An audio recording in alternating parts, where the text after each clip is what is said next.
The Whispering Mountain Stones. English Story Level 3. The mountain range beyond the village of Eldenbrook was known for its towering cliffs and winding paths, but one peak rose higher than all the rest. People called it Whisper Peak because the stones there were said to speak when the wind blew. Most villagers dismissed the tales as superstition, but 15-year-old Daniel believed there was something special about the mountain. Since childhood, he had felt a strange pull toward its slopes, as if the stones themselves were calling his name. One late spring afternoon, Daniel decided to climb farther than he ever had before. The sky was a deep blue, and the air tasted crisp and cool. As he ascended, he noticed the stones grew smoother and warmer beneath his hands. When he reached a narrow ridge, a sudden gust of wind swept past him, carrying with it a faint whisper. Daniel froze. It wasn't the sound of the wind, it was a voice. He stepped closer to a large boulder, placing his palm against it. The stone vibrated gently, and images flickered through his mind.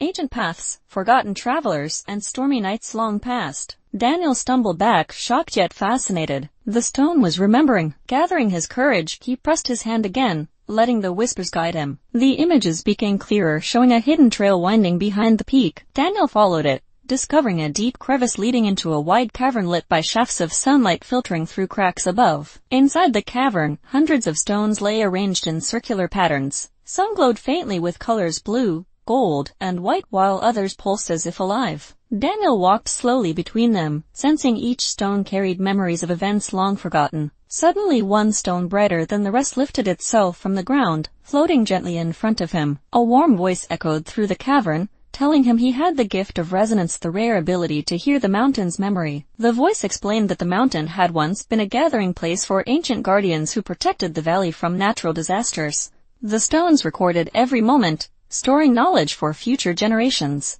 But over time, people stopped listening. The mountain grew lonely, and the stones weakened. Now, cracks formed more often, and the wind carried sorrowful whispers. Daniel felt a deep responsibility rising within him as the floating stone glowed brighter, offering him its memory. The moment he touched it, a powerful vision swept him away. He saw a massive storm forming over the valley centuries ago. The guardians used the memory stones to direct the winds, preventing destruction. But the vision ended suddenly, leaving Daniel breathless. The voice told him the mountains sensed another storm approaching, one as powerful as the one from the past. Only someone who understood the stone's language could help restore balance. Daniel spent hours in the cavern, learning how to listen more carefully. The stones taught him how to shift wind patterns using resonance, focusing emotion, intention, and sound into the stone circles. When he left the cavern, evening had fallen, painting the sky with shades of purple and orange. He hurried home, his mind filled with the weight of what he had learned. Over the next few days, dark clouds gathered above Eldenbrook. The villagers grew worried, remembering old stories of terrible storms. Daniel knew he had to act quickly. He climbed the mountain again, reaching the cavern as the first thunder rumbled across the valley. He placed his hands on the central stone circle,